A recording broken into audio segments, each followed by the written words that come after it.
Subhanaka la ilma lana illa ma 'allamtana innaka antal alimul hakim. La haula wa la quwwata illa billahil aliyyil azim. Subhanaka la ilma lana illa ma 'allamtana innaka antal alimul hakim. La haula wa la quwwata illa billahil aliyyil azim. Malam ini kita melanjutkan pengajian kitab Ad-Durrun Nafis. Pembahasan malam ini sudah di penghujung akhir kitab Ad-Durrun Nafis, ya, yaitu takmilah. Takmilah itu ya penyempurnaan setelah membahas teori tentang ilmu hakikat, ya, atau yang disebut dengan tauhid ahli kasfi, ya, yaitu ada 4 tauhid, ya, tauhid af'al, tauhid asma, tauhid sifat, tauhid dzat. Kemudian diuraikan cara pemahaman yang benar dan cara mengamalkan yang benar, sehingga apabila pemahamannya benar, pengamalannya benar, insya Allah akan dapat mendekatkan diri kepada Allah Subhanahu wa Ta'ala. Di pembahasan takmilah ini menggambarkan bahwa seorang salik yang istiqomah, ya, di dalam memahami ilmu tauhid ahli kasfi, ya, kemudian bisa diamalkan dalam kehidupan sehari-hari secara benar, ya, praktek antara syariat dan hakikat, ya, sejalan seiring, tidak menimbulkan kontroversi, tidak menimbulkan masalah, karena bisa mengamalkan sesuai dengan panduan mu'alif, yaitu Syekh Nafis Al-Banjari. Jika pengamalannya bisa istiqomah, maka tidak menutup kemungkinan seorang salikin ini akan mendapatkan karomah dari Allah Subhanahu wa Ta'ala. Sekalipun, ya, seorang salik tidak melintaskan dalam pengamalan ilmu untuk memperoleh karomah. Bahkan kalau tujuan seorang salik dalam mengamalkan ilmu masih karena karomah, ini terhijab. Maka dalam mengamalkan ilmu, ya semata-mata karena Allah. Soal karomah datang atau tidak, itu diserahkan kepada Allah Subhanahu wa Ta'ala. Bahkan yang paling istimewa karomah bagi para salik yaitu al-istiqomah. Al-istiqomah khairun min alfi karomah. Istiqomah itu terlebih baik dari 1000 karomah. Istiqomah ngaji, ya, ini kalau kita bisa mendawamkan secara terus menerus, ya, yang disebut istiqomah itu kan mendawamkan secara terus menerus. Begitu juga zikir bisa mendawamkan secara terus menerus, ya, tidak jemu, tidak bosan, tetap istiqomah. Lah, dikala perjalanan seorang salik ini sudah mulai istiqomah, maka tidak menutup kemungkinan Allah akan memberikan minnah, yaitu berupa karomah. Lah, karomah yang diberikan oleh Allah kepada para hambanya yang soleh itu bukan karena mengamalkan sebuah mantra gitu. Jadi saya misalnya seorang yang dicintai oleh Allah, itu karomahnya muncul itu bukan karena mantra, tapi ya karena ketulusannya mengalir begitu saja. Allah yang memberikan karomah itu. Bagaimana kalau ada orang mencari karomah dengan mengamalkan mantra? Misalnya bisa terbang, pengen dibacok tidak mempan. Ini bukan karomah. Ini ilmu hikmah. Bisa dipelajari, bisa diamalkan. Tapi karomah itu mutlak murni anugerah dari Allah Subhanahu wa ta'ala. Maka karomah yang istimewa bagi seorang salik yaitu istiqomah. Ini prinsipnya. Tapi suatu saat misalkan mendapatkan karomah itu bukan tujuan. Bahkan para orang-orang yang dicintai oleh Allah ketika dinampakkan karomahnya justru malu. Itu. Justru malu kepada Allah karena merasa dirinya sebagai hamba yang belum pantas mendapatkan itu. Terus bagaimana kalau ada orang yang mendeklarasi atau mendemonstrasi karomah? Karomah nggak bisa didemonstrasikan. Kalau orang mendemonstrasikan karomah itu sesungguhnya bukan karomah, tapi itu ilmu hikmah. Ya, seperti di golok tidak mempan, itu ilmu hikmah, bukan karomah. Itu ya. Ini yang harus dibedakan. Artinya ini suatu perkataan yang menyempurnakan dari kitab ini, ya, soal pembahasan karomah ini, supaya seorang salik ngerti, oh kalau saya istiqomah, ya, di dalam ngaji, di dalam zikir, ya, di dalam khidmah, itu nanti Allah sendiri yang membalas dengan caranya Allah. Ya, kita tidak boleh berharap kepada makhluk. Dalam melakukan sesuatu harus diniati dengan ikhlas. Kalau niat kita ikhlas, Allah yang membalas. Allah Maha Kaya, Allah yang memiliki alam semesta, pasti Allah tidak pernah ingkar janji. Tapi sebaliknya kalau berbuat sesuatu masih karena makhluk, ini rugi. Makhluk nggak punya apa-apa. Misalkan membalas itu pun ya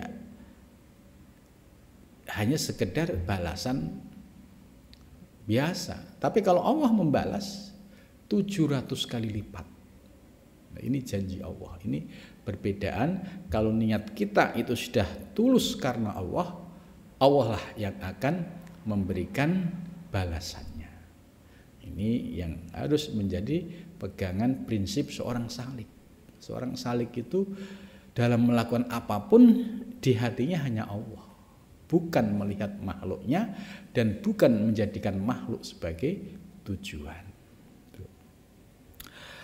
Menurut Imam Ghazali, ya, di dalam kitab Minhajul Abidin, ya, bahwasanya ya mu'alif membicarakan, ya, soal bahwa Allah itu akan membalas kepada hambanya, ya, menyegerakan balasan itu bisa jadi balasan itu diberikan oleh Allah pada saat masih di dunia, dan juga ada balasan yang akan diberikan oleh Allah di akhirat. Yaitu bagi hamba yang mengerjakan taat, ya, sholat 5 waktunya lempeng, ditambah sholat sunnahnya, ya, maksiat juga sudah tidak sudah bisa ditinggalkan, sudah bisa dijauhi, gitu. Ini namanya seorang hamba yang taat. Nah, kalau seorang hamba yang taat kemudian melazimkan berkhidmah kepadanya, melazimkan berkhidmah, ngabdi kepada Allah, ya. Mengabdi kepada Allah itu bentuknya bermacam-macam, ya. Menjadi seorang guru, ustadz, ya, walaupun hanya bisa ngajar alif ba ta, ya. Itu.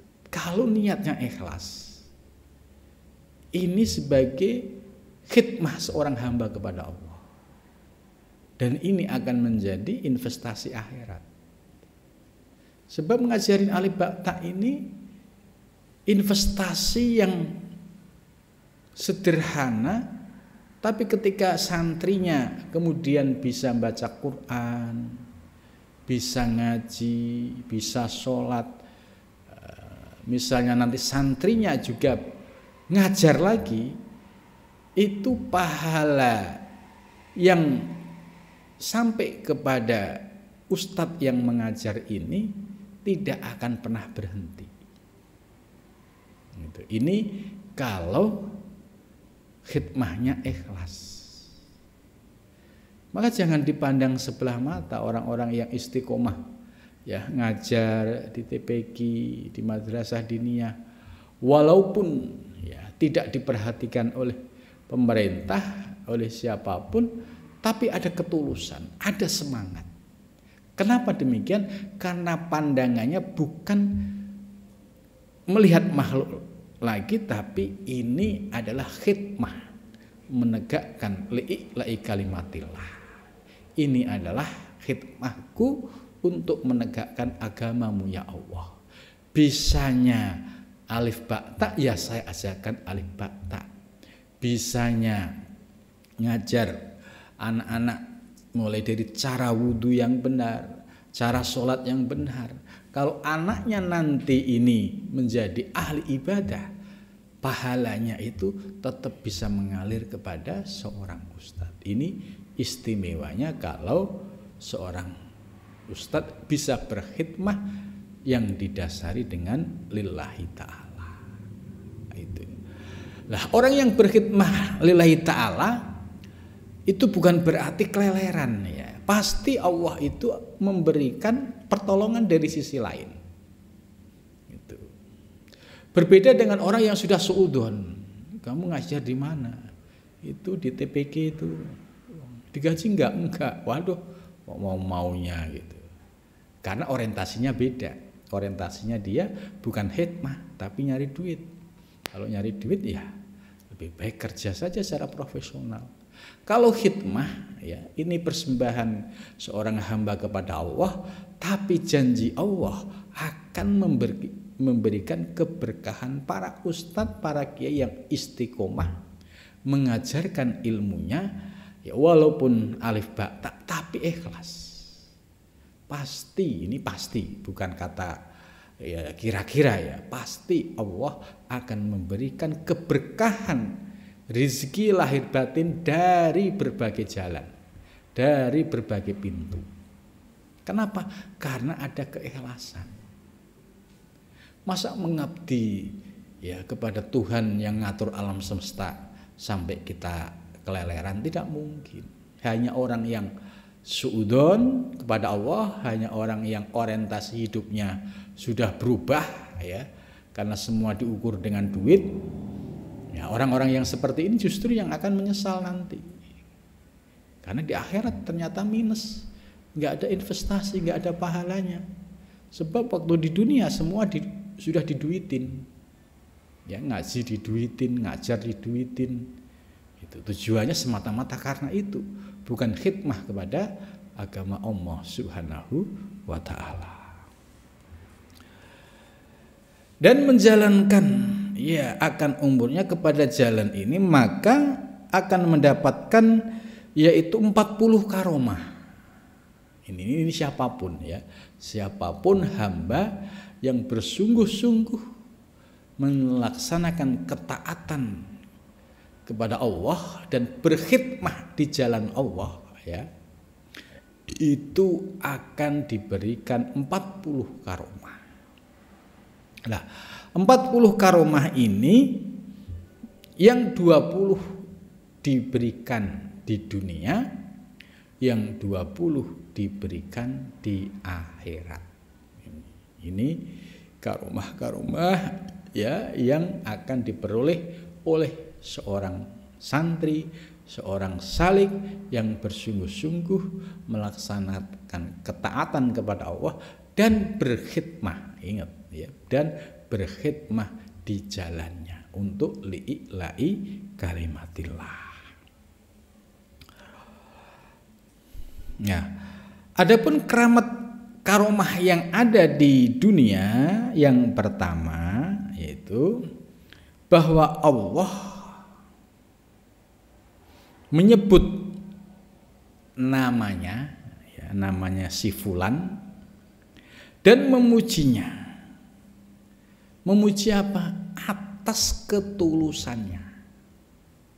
Itu walaupun ngajar alif ba tadi, tapi tulus, ikhlas, itu bisa nembus ars sehingga Allah memujinya. Gitu. Nah ini nampaknya tidak kelihatan. Jadi ngaji, ngajar, ya, kitab, ya, nampaknya nggak kelihatan.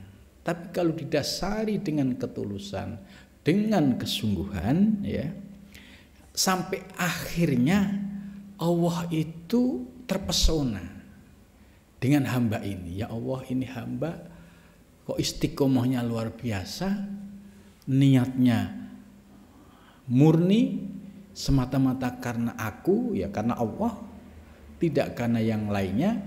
Maka orang-orang yang bisa melakukan ini, ya, ini sebagai salah satu karomahnya, maka namanya itu disebut oleh Allah. Innahu min ibadinas sholihin. Sesungguhnya dia ini termasuk salah satu hamba-hambaku yang sholihin. Gitu. Lah, untuk mengetahui bahwa dia hamba yang sholihin, ya terkadang dirinya tidak tahu. Ya sengaja ditutup oleh Allah. Sebab kalau dibuka, aku termasuk hamba Allah yang sholihin, GR lagi, bisa turun makom lagi, gitu. Ya terkadang Allah sengaja menutupi, tidak membuka kedudukannya di sisinya. Supaya apa? Supaya dia bisa istiqomah sampai akhir hayat. Nah, kalau sampai dibuka, ini ada potensi bisa jatuh, ya, gara-gara ujub tadi, takabur lagi. Wah, ini jelek-jelek, ini hamba Allah yang soleh gua nih, gitu kan. Nah ini kalau sudah muncul ujub takabur, jatuh lagi. Nah ini kalau kita istiqomah, berkhidmah, kemudian makom kita ditutupi oleh Allah, tapi Allah membuka sisi lain, ya, dan memujinya bahwa innahu min ibadina sholihin. Nah biasanya yang mengetahui ini ya orang-orang yang tingkat kualitas solehnya di atas rata-rata. Oh ya, si A, si B, si C ini termasuk dicatat oleh Allah sebagai min ibadillahi sholihin. Jadi ada yang tahu. Cuma yang tahu ini juga menyembunyikan, khawatir kalau diungkap bisa menyebabkan riya, ujub, takabur, akhirnya jatuh lagi. Gitu. Ya. Dan semulia-mulia, jadi namanya disebut di langit sehingga orang-orang langit itu tahu, oh si ustadz itu, ya, hanya ngajar alif ba ta aja kedudukannya mulia di sisi Allah. Gitu. Nah ini diketahui oleh orang-orang yang memiliki kedudukan rohani. Gitu. Dan itu tidak mungkin disampaikan karena ini rahasia Allah Subhanahu wa ta'ala. Gitu. Dan nggak boleh berharap seperti ini. Kok nggak ada yang ngabarin saya ya kalau saya itu masuk nominasi hamba Allah yang soleh gitu. Nggak boleh dicari-cari. Selama ada niatan mencari, selama itu masih terhijab. Buanglah rasa ingin mencari itu, buang. Lepas semua lillah. Kalau semua lillah karena Allah sendiri yang akan mengatur. Dan tentu diuji dengan keistiqomahan kita. Gitu.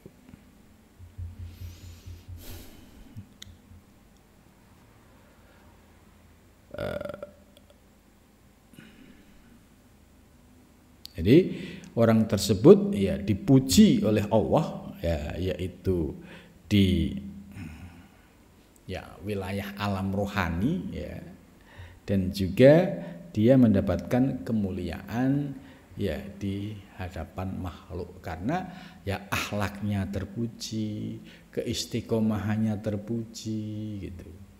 Sehingga orang nampak itu simpatik ya. Ustadz itu subhanallah istiqomahnya gitu. Ustadz itu subhanallah ya ademnya Kak. Dilihat adem gitu. Nah, ini ciri-ciri orang yang mendapatkan kedudukan di sisi Allah Subhanahu wa ta'ala. Kemudian yang kedua, karomah yang kedua, bahwa mensyukurkan akan dia itu Tuhan Jalla Jalalah dan membesar ia akan dia, dan jikalau mensyukurkan makhluk yang dhaif ini yang seumpamanya dan membesarkan ia akan dikau niscaya mulia engkau dengan dia, maka betapa pola dengan Tuhan yang awalin dan akhirin. Gitu. Jadi yang kedua, mensyukurkan dia itu Tuhan Jalla Jalalah. Jadi artinya orang yang memperoleh kedudukan mulia di sisi Allah itu diberikan rasa syukur yang tinggi. Ya, apapun yang dimiliki disyukuri ya, ini sebagai karunia dan rahmat Allah.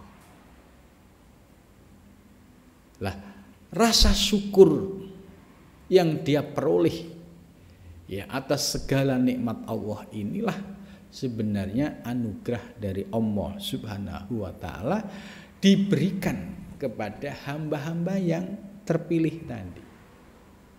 Sebab untuk menjadi hamba yang syukur nggak gampang.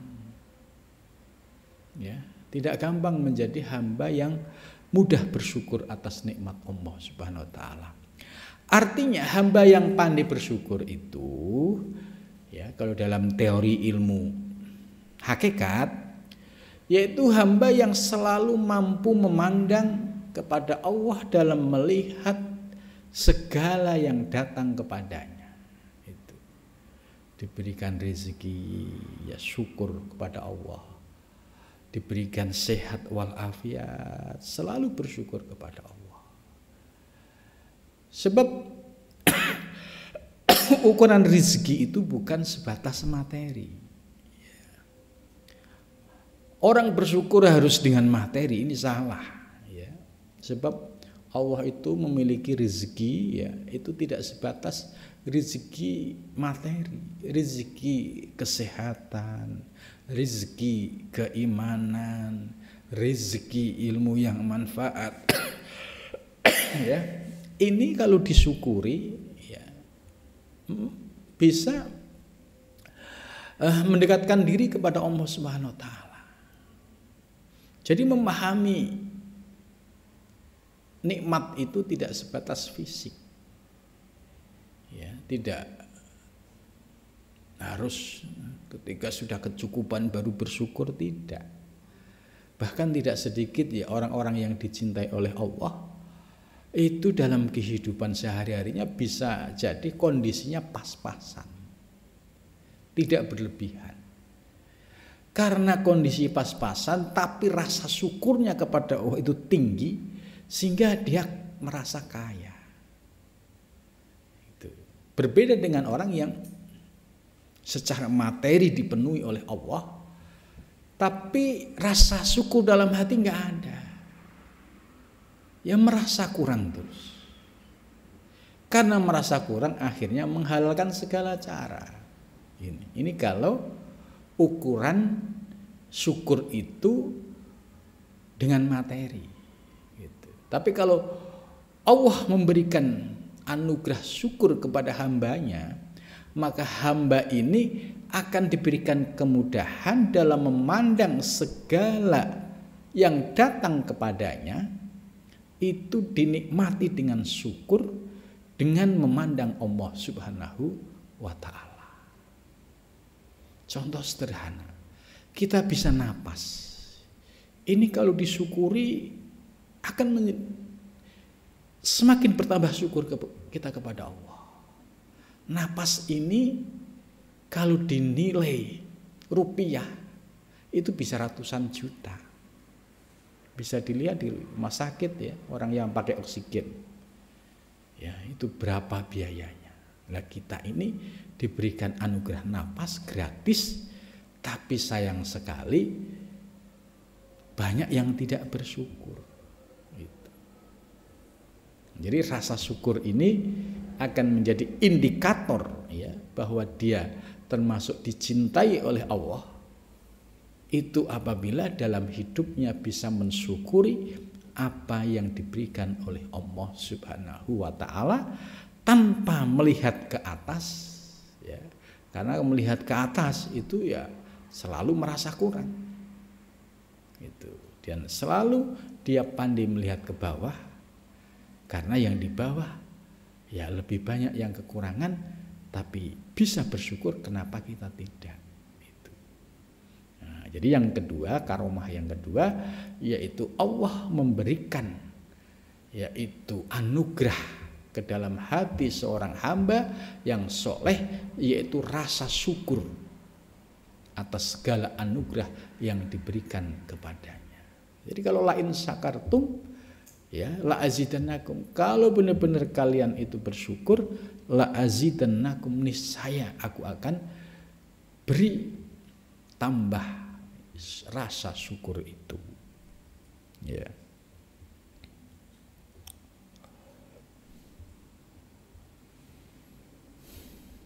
Kemudian yang ketiga, bahwa mengasihi Allah akan diko, dan jikalau mengasihi akan diko penghulu kampung atau raja suatu negeri niscaya megahlah engkau dengan yang demikian itu dan beroleh manfaat engkau dengan dia daripada beberapa tempat yang banyak, tetapi pula dengan kasih Rabbul Alamin. Nah, ini karomah yang ketiga.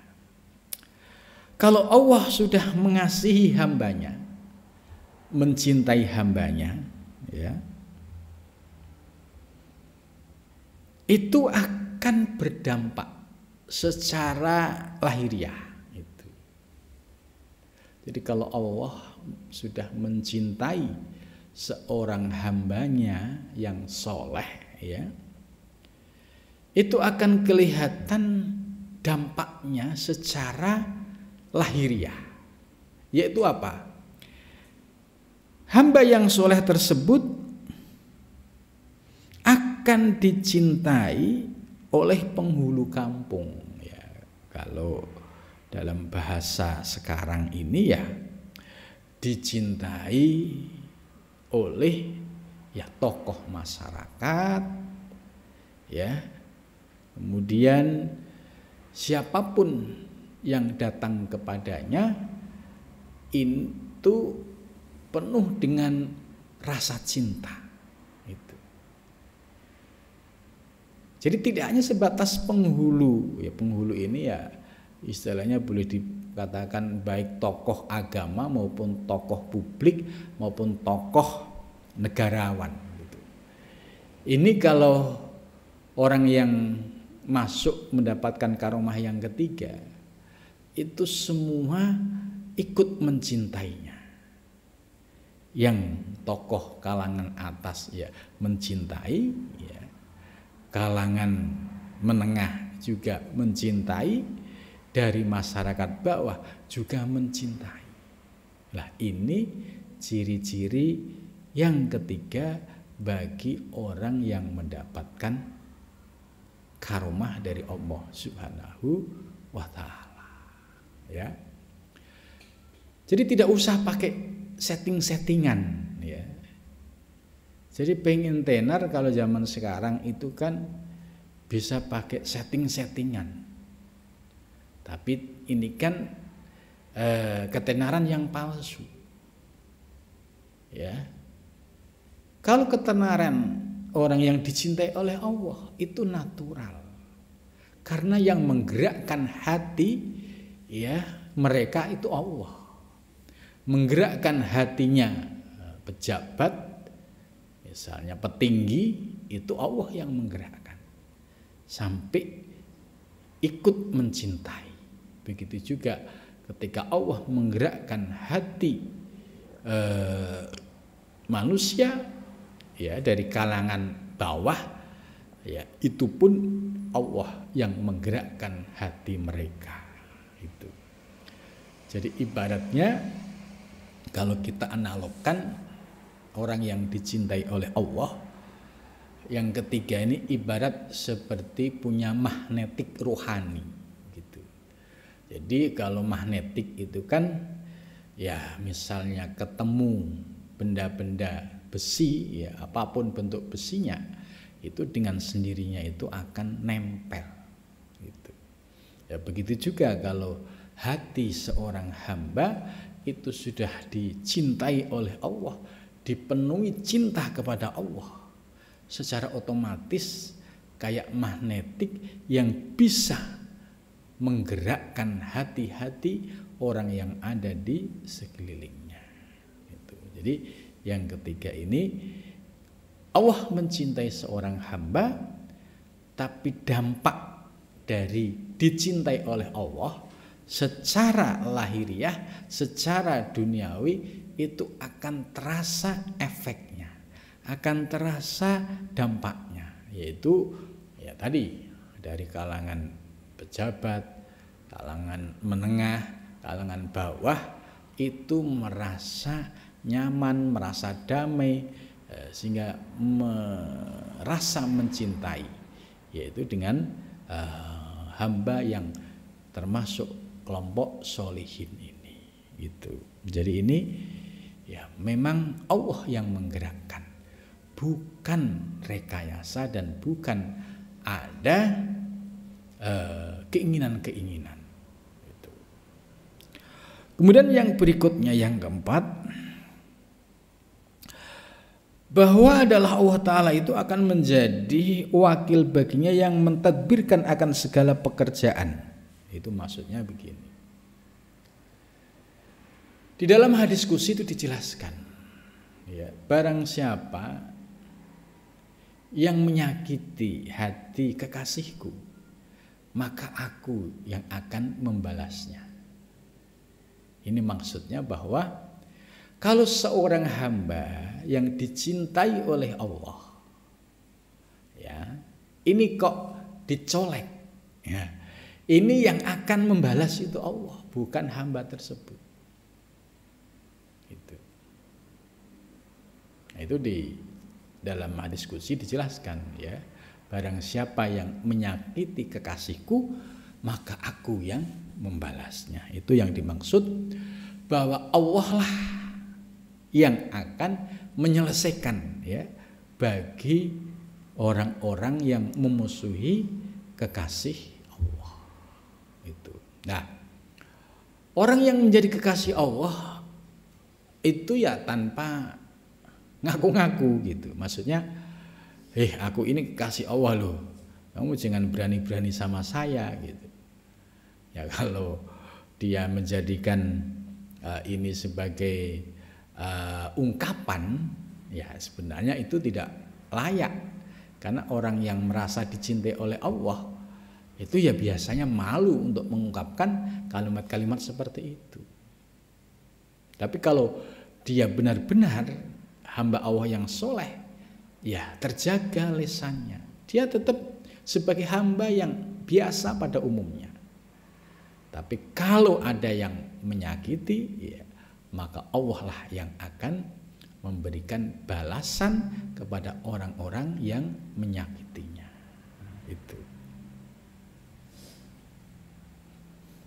Dan seandainya ya hamba ini ya punya keinginan-keinginan, ya terutama keinginan-keinginan yang berkaitan dalam mendapatkan ridho Allah, ya akan diberikan kemudahan-kemudahan oleh Allah Subhanahu wa Ta'ala. Dan yang kelima, karomah yang kelima, yaitu Allah akan memelihara akan rizkinya, ya, dengan menghadapkan kepadanya daripada suatu hal kepada suatu hal, daripada tiada payah dan susah. Gitu. Ini ciri-ciri kelima orang-orang yang dicintai oleh Allah, dan ini sebagai salah satu karomahnya, yaitu rizkinya itu sudah dijamin oleh Allah Subhanahu wa Ta'ala. Ya, dijamin pasti. Semua hamba, semua makhluk itu dijamin rezekinya. Tapi kalau dijamin, dicukupi, dipelihara, ya, ini sebagai salah satu ciri-ciri orang yang dicintai oleh Allah, tanpa harus dalam mencari rezeki itu dengan susah payah. Jadi ada kemudahan, ya, rezekinya itu ya tetap melalui sebuah proses, ya, prosesnya itu ya proses secara umum, ya, misalnya harus bermuamalah, ya, muamalah ya dilaksanakan. Tapi dalam muamalahnya itu ada kemudahan dari Allah Subhanahu wa Ta'ala tanpa harus jungkir balik gitu. Kan ada orang yang mencari rezeki itu jungkir balik, kan ada. Ya, dari pagi sampai malam, kaki dibuat sikil, sikil dibuat kaki, ini istilahnya begitu. Dengan susah payah. Itu pun banyak yang tidak berkah rezekinya. Gitu. Lah, orang yang dicintai oleh Allah yang kelima ini sebagai salah satu karomahnya, yaitu rezekinya dipelihara, dicukupi. Dalam proses mendapatkan rezeki itu diberikan kemudahan oleh Allah tanpa susah payah. Ya, contoh tiba-tiba misalnya ya ada tamu, ya, tamu yang memberikan misalnya peluang bisnis, peluang kerjasama, ya, dengan cara yang mudah, tapi menghasilkan rezeki gitu. Jadi tanpa susah payah. Tetap prosesnya ya proses sunat, melalui sunatullah secara lahiriah. Jangan dipahami ya bahwa orang yang dicintai oleh Allah itu rezekinya turun brek dari langit misalnya, ya, lagi nggak punya duit nih, tiba-tiba dibuka di bawah sajadahnya ada duitnya. Tidak seperti itu, ya. Ini yang harus diluruskan. Kalau memahami seorang wali, kemudian rezekinya itu sudah dijamin oleh Allah, setiap dia habis sholat dibuka sajadahnya itu keluar duit, ya. Ya, ini tidak seperti itu. Tetap dalam proses lahiriah dan sunatullah gitu. Ya, caranya tadi natural, sebagaimana ya tiba-tiba ada tamu minta didoakan gitu. Itu kan banyak yang seperti itu. Yai, saya ada masalah, mohon didoakan Yai gitu. Saya punya bisnis ini, mohon didoakan. Lah, ini namanya dimudahkan cara datangnya rezeki kepada seorang kiai. Itu. Nah, jangan dipahami tadi yang sifatnya karomah, ya, nggak pernah kerja, nggak pernah apa, kemudian tiba-tiba di bawah sajadahnya ada duit, ya. Tidak seperti itu. Ya, tetap bermuamalah, berinteraksi dengan masyarakat, dengan banyak orang, kemudian disitulah Allah mengalirkan rezekinya gitu. Lah, Allah dalam mengalirkan rezekinya itu dengan cara yang mudah. Sebab apa kok diberikan kemudahan? Karena sebagian waktu kesibukan dia ini untuk ngurus umat, ya, untuk ngaji, untuk ngajar, untuk berkhidmah gitu. Karena khidmahnya dia bertahun-tahun ikhlas, ngajarnya bertahun-tahun ikhlas, Maka Allah memberikan kemudahan sumber rezeki ini yang tidak melelahkan, yang tidak membuat repot tadi. Gitu. Jadi ada sebab akibat. Sebabnya ya ini kiai istiqomah dulu, ya ngajar murid-muridnya bertahun-tahun nggak digaji, nggak diapa, tapi istiqomah. Gitu. Lah, karena keistiqomahan inilah Allah memasukkan ini sebagai min ibadillah sholihin. Kalau ini sudah masuk min ibadillah sholihin, Allah menjamin rezekinya. Lah, ketika Allah menjamin rezekinya, bukan berarti bim salah bim. Tiba-tiba brek jatuh dari langit satu karung duit misalnya. Tidak seperti itu. Ya. Jadi itu tidak terjadi ya pada orang-orang yang dicintai oleh. Sekalipun ya sekali waktu memang ada gitu ya. Itu ya di luar kebiasaan gitu. Tapi yang secara umum ya proses datangnya rezeki itu ya melalui sebuah muamalah. Misalnya, oh kiai itu kok ya kaya raya padahal nggak pernah kerja. Menurut pandanganmu nggak pernah kerja, tapi dia kerja di hadapan Allah itu hampir 24 jam.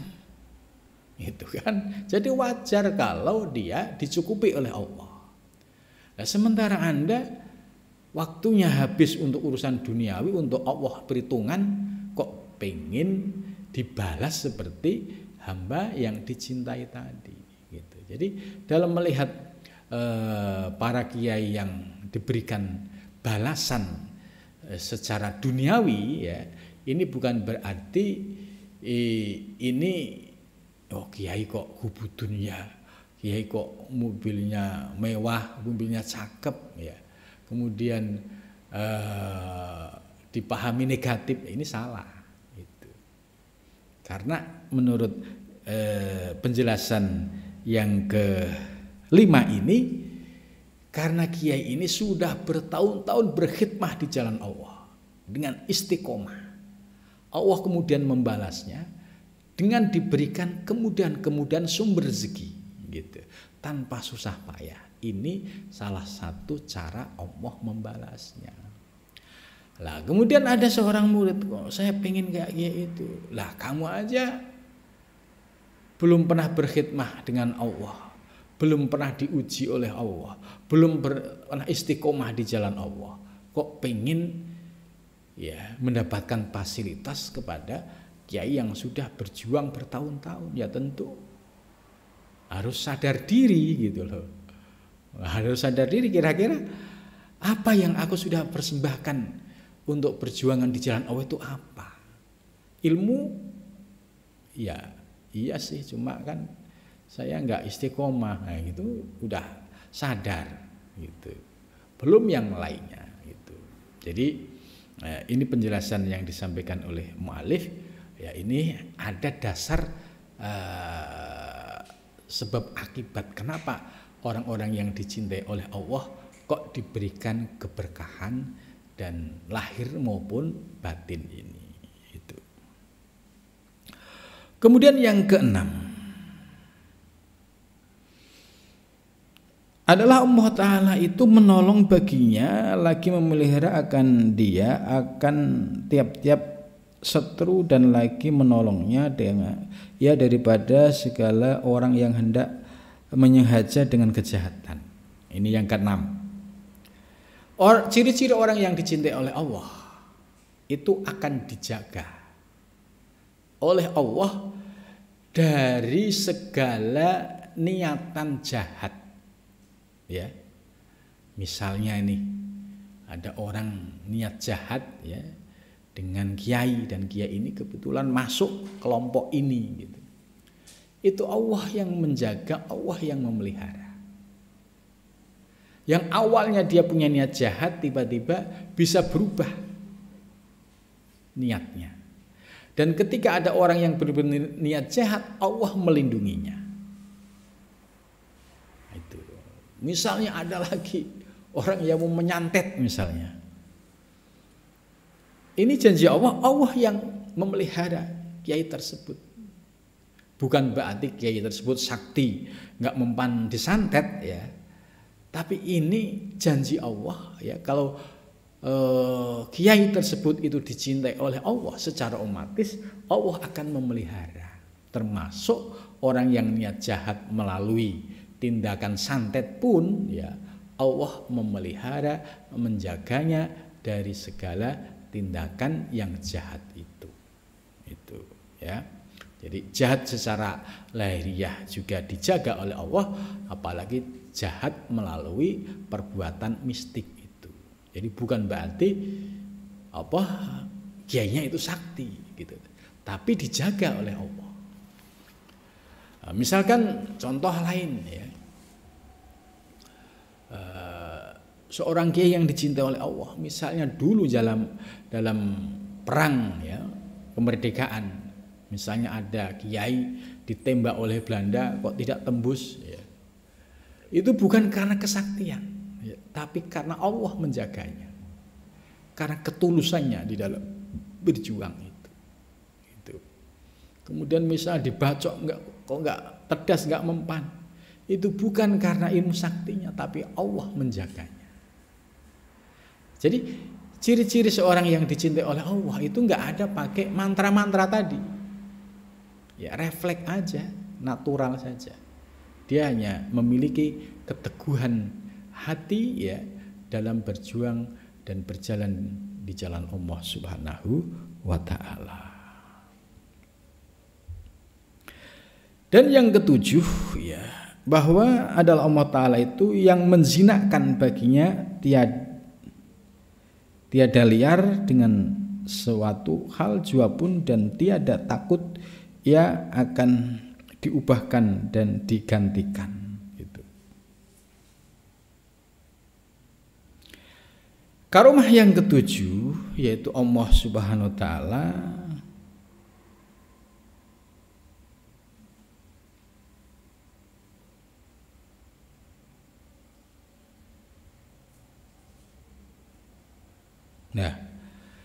hatinya ini memiliki keteguhan, kelembutan ya.